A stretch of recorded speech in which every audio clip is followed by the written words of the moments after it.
What's up, guys? Jeremy here from school.com/financial coaching. Here's the question that I ask on my client application at BR Legacy, my investment management firm. If you need a financial advisor, holler. I ask, among many other questions, what's your view of money? Do you think money is good or bad or neutral? Is it evil? Are you a spender or a saver? What are your philosophies? What are your truths as it relates to money? And if you grew up in the church, you probably grew up with money is pretty bad, very dangerous, kind of like a sword. Could be used for good hypothetically, but usually isn't. And so be very cautious of it. You also probably grew up with the bad times are coming and they're already here, and hide your coins under your mattress. Like, just a very limited perspective on what is possible from an income perspective, from a value creation perspective, from a wealth generation perspective, from an investment return perspective. I mean, very cautious about money, very frugal, very penny pinchery, and also usually a negative moral stigma when it comes to money. But here's the thing, guys. Money is good. And you could think about this from like a human to human common sense perspective. And if I were to ask you, like, okay, tell me 5 things that are good in the world, or tell me 5 dreams that you have for your life, or tell me 5 people you love. Those things that are good, you could access more of with money. Those dreams you could realize with money. Those people that you love, you could give them money. Would they be pissed? No. Some of them maybe, if it's like a family member and it's a weird dynamic, whatever. But like, money is never described as a curse in the Bible. Like, God doesn't curse people with good health. God doesn't curse people with a fruitful womb. God doesn't curse people with like a high capacity to build and to achieve or to pursue righteousness. Like, these are good things. God doesn't curse people with good things. But money is portrayed biblically as a blessing, and all over the place. It's a sign of godliness. It's a promise with godliness, actually. Read Deuteronomy 28, along with many other passages. Read Proverbs. And it is a good thing to be able to enjoy money. It's not only good so that you can give it away, it's also good for your own enjoyment. And even before like money existed, work is good. Work is a fundamental value, something that God's made essential, made foundational for the life of man, is to work. And to work naturally creates fruit. It produces something. So that's important. And then also, even before there was money, work was good. Also, before there was money, gold is in the land, and God calls the gold good. There's also Old Testament stories where, people like whatever, they take over some other land, whatever, and God calls the wealth, the gold and the silver of those other people, He calls it good.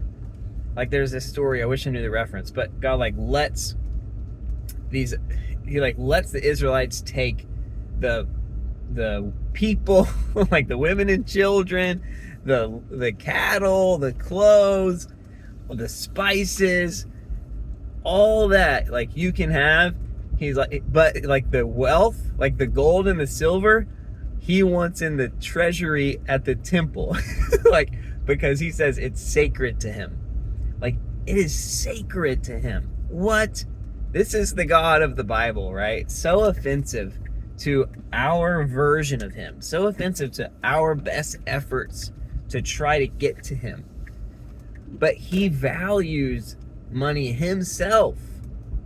Before money was even money, wealth was valued by God, and work that's productive, which leads to a wealth being created, was valued by God. And then even when money existed, it's affirmed, like it's spoken of as a blessing. It's cherished by the Lord. There's Psalms that talk about how God owns everything in the world, right? Like the gold and the silver is mine, declares the Lord. All the land and everything in it is mine. Like he's possessive, he's jealous, not just for souls, not just for joy and peace and goodness.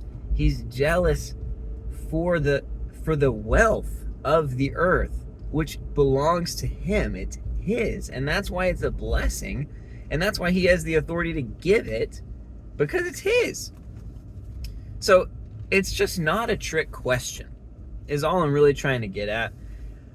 This doesn't take a lot of explaining, but it does take a lot of work to get your mind around. This is challenging, incredibly challenging to get your mind around. That money is good. Wealth is good. But if you read the Bible, particularly the Old Testament, it's easy to see. It's easy to see. And if you think about your brain for a second, you just think about the world we live in, life, it's good. Now you might say money's neutral. It's just a tool. It's just a magnifying glass. It just exposes who we already are. Okay, so I don't even really need to go there, because here's the thing. If you are bad as a person, does money have the ability to save your soul? No. But we're not talking about that, right? We're talking about good people here that are trying to do good in the world, good for themselves, good for others, good for God. And so if you are good, then money's good. Okay, so if it's just neutral, well, neutral for you, if you're good, is good. Right? Right. Okay, right? Okay, right. Right. Now, is too much of a good thing a bad thing? I wouldn't say too much. I mean, sometimes, yes, like too much sugar. And sugar's good. You know, the promised land is flowing with milk and honey, right? So dairy and sugar, okay, it's there, it's flowing, but it doesn't mean you should have all dairy and honey all the time for everything that you consume, because you might get a tummy ache. Okay. So, okay, maybe there's some level of it is good with some level of restraint. And I think that's very true, particularly when we're talking about money, just in terms of dollars. Absent of the financial freedom pyramid, absent of the transformation of the inner man, of your soul, of your effort, to just be given a bunch of money out of the sky, I'd say, yeah, there's moderation. It's important, because you can crush someone with that if we're only talking about money. But if we're talking about money that is a reflection of the godliness that you have already aspired to, if we're talking about money that is a reflection of the wealth you have already created, a reflection of the transformation you've already undergone, then no, there's no too much. It's like saying, can a husband and a wife have too much sex? It's well, I mean, maybe if you're not doing anything else, there are other responsibilities in life. Okay, so yeah, there's maybe some moderation, but do you really need to emphasize to a husband and a wife, hey, y'all need to really be careful, because y'all don't be having too much sex, okay? No, it's because it's already in this context that's good. But does the Bible talk plenty about examples of sensuality and sexuality that are not good, that are not what God intended sex to be used for and to represent and to mean? Yeah, so there's plenty of warnings about like sex in the New Testament and Old. But again, if someone is married, are there a bunch of warnings about sex? No, there's not.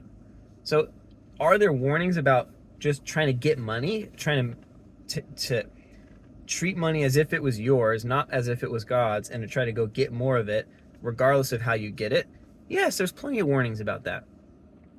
But are there warnings about, hey, when you're serving someone in business, don't serve too many people? Hey, when you're building something, make sure to build it really small so that no one else feels insecure. Hey, when you're working with your hands, make sure to work kind of lazily. Take several hours off for lunch. Don't get too productive. No, there's nothing like that. There's nothing like that. If there's anything, there's instruction and counsel on how to do a better job of creating real wealth, of how to do a better job of creating real godliness, of how to be really more transformed in terms of what's the service and the value that I'm providing, and let me detach from the results and let me treat the results as if they belonged to the Lord, because they do anyways. And by the way, so does your path. So does your life. So does your process. So you don't want to get a blessing from God through selfish gain and greed. It doesn't work that way. Like, the path has to be a honoring and submitted path as well. And there is a real good path to wealth creation. And in that context, money is good. For the person that is good, money is good. And for the process that is good, money is good. And so we don't have to be so afraid of money. We don't have to be so scared of money as if it could just like get us in a UFC cage fight and destroy us. Like, if someone's right now like on the street corner like, hey, I want to give you $20 million, will you take it? Then okay, yeah, be really nervous, be very cautious about that. Maybe don't just do that. You know, it's like if someone's selling their body on a street corner, should you hook up with them? Probably not. You know, that might not be what this is all about. But if you are putting your hand to the plow and thinking and brainstorming, how can I do something that matters more to more people? How can I do a better job doing it? Yeah. You should think that. You should think that.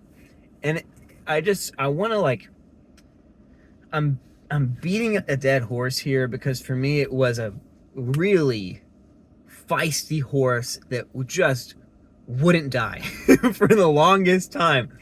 I felt so ethically, morally conflicted as it related to money. Like, okay, it's not like intrinsically a sin, but like it seems like it'd be better if we just all had, I don't know, some type of flat universal income and no one had wealth. And it seems like a lot of wealthy people are just hoarding a bunch of money, and that doesn't seem good. And by the way, this isn't about defending what anyone else does. I'm not talking about what wealthy people out there do. I don't know if they're good or bad. God knows them. But I know that I'm good because of what God has done for me, not because of what I've done for God. And I know that the money that I steward belongs to God, and the way that I work is worship to God. By the way, can we just talk about that for a second? Well, we'll save that for another video. We'll save it for another video. But all the money is God's, and your work, like New Testament too, like work as though you are working for God himself. So if you were working for God himself, do you think you'd want to do a better job at work or a worse job at work? You'd want to do a better job. right? If you believe that that God's character is how it's described in the Bible. And if you do a better job at work, you're going to get paid more usually, right? Not guaranteed. Not like you could have a horrible boss. You could be in a horrible work environment. You could try to go out on your own in business and something just terrible happens and a tornado comes and swallows your house. Like, I'm not talking about guarantees. I'm not talking about check this box, follow God, check this box, you're wealthy now. That's exactly what I'm not talking about. But I'm saying there is a context for wealth creation that you can't overdo. You can't thank God too much for providing for you. You can't give too much money away. You can't dream too big of dreams of how God could use you and what you could build. You can't think about, I'm doing too good of a job at work. You could be failing in other areas of your life, but it's not by doing worse in one area that you're going to be doing better in another area. Like, we can talk about that married example. like if a husband and wife are having sex so much that they are losing their jobs and they're not even raising their kids very well and they're not eating, okay, this has never happened ever. Okay, so why are we even talking about this? Like, no one has worked unto the Lord too much. We think so because of work-life balance and our insecurity and whatever, but there could be some people that are working for themselves, that are just trying to get money, that are trying to make it all happen, that maybe they are lacking in some other values. But there's not like this amount of hours in the week that if you spend 60 hours working, then you obviously idolize something and you're bad. And if you spend 40 hours, then you're good. If you spend 20 hours, then that's not enough and it needs to be more. Like, geez. The productivity of our work is not even directly tied to how many hours we spend doing it. Even that's just such a broke mindset. So broke. Jeez. So, let me just finish that point I was making. We want all of every value, right? We want all of love, all of joy. We want all of whatever, relationships in life. We want all of health. We want all of wealth creation. Right. And could you be like 479,000 pounds and morbidly obese? Yes, you could do that. But like, if you're thinking right now, I should not pursue excellence in the way that I steward money and in the way that I work, I should not pursue creativity. I should not pursue service. I should not pursue love and generosity and strategy and intentionality. I should not pursue the character of God as an ambassador of God represented in the way that I manage money and in the way that I work. I shouldn't do that, because if I do that, I might start becoming super obese. Like, that is so crazy. The reality is, and you can suss this out through, like, they've studied this, like psychologists, that basically winning in one area helps you win all the more in other areas. And losing in one area, it makes it harder to win in other areas. It's like you start losing in other areas. Like, there's this real momentum effect. So if you pursue wealth creation, you're not going to just start dropping the ball in your morality and dropping the ball in your health and dropping the ball in your relationships in life. Like, actually, it will inspire you to be more present in your health, to be more present in your relationships, to be more present in your morality, because it's all tied together. Everything we do touches every area of life. The money that you steward, there's not a single area of your life that's not influenced by the money that you do or don't steward, by the wealth that you do or don't create, by the relationships that you do or don't build, by the health that you do or don't steward as unto the Lord. Now, there are some things that there's like a ranking of values and what's worth all of us and what's worth some and not all and whatever, but it's all on the same team. right? Like health, for example. We know it's a blessing. It's described as a blessing in the Bible. But Paul also talks about like, hey, like our bodies are temples of God. So there's like this value for body. But he also says exercise is of some value, but not nearly as much as godliness. So like wealth creation is of some value, more value than I would say our health, and health is way more popular to talk about. But we don't have to get into my ranking versus your ranking. I would still say wealth creation is lower than godliness if you could only pick one, right? But the point is they're all on the same team. It's not good or bad. It's not yes or no. It's okay, what weight do we put on this or that? And if you put the gas on your health, you're not going to regret it. It's only going to help you in every other area. And is there a point where you could obsess over it? Sure, but not if you're doing it in the right context. If the whole time you're pursuing your health, it is a acknowledgement that your body is a gift from God, that your life belongs to God, that your body is a temple of God, and that you are called by God to achieve great things and to know Him deeply. And the healthier you are, the more excellently you can do that, and the more excellently you can relate to your grandkids, and that the more years you can live to do whatever it is that God wants you to do, then no, you can't overdo health. You can't overdo it. And it doesn't mean we're all going to go win the CrossFit Games, but the value should look like something in your life. And the more that you do lean into it, it gets kind of fun. You want to lean into it even a little bit more. And all of a sudden you're more confident, and all of a sudden you're more encouraging, and all of a sudden you're more present in social settings and whatever it may be, because you're not stuck in your own shame and whatever. Similar with wealth creation, there is a context for it where you cannot overdo it. It is a good thing, and it is not a trick question. It's not a trick question. God is not, He's not a deceiving God. He's not tricky. And you might not even be a Christian. You might not care about the Christian angle. But for me, this is what I wrestled with for so long. And I just thought. And I was like, oh, maybe. I don't know. But, maybe for some people that could work, right? Wealth creation, all that stuff. Maybe it's not bad for some people.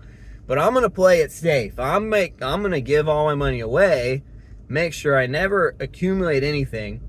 Meanwhile, I'm going to work hard, but I'm not necessarily going to think about what value am I really creating? Am I really getting paid in accordance to the value that I've created, the wealth that I've created? Or am I just looking for jobs that have decent pay with decent benefits that I enjoy, which is a different way to think about work, right? And is not as powerful of a way to think about work. But, oh no, my train of thought. Oh no. So I was conflicted. Don't worry, I got the train back.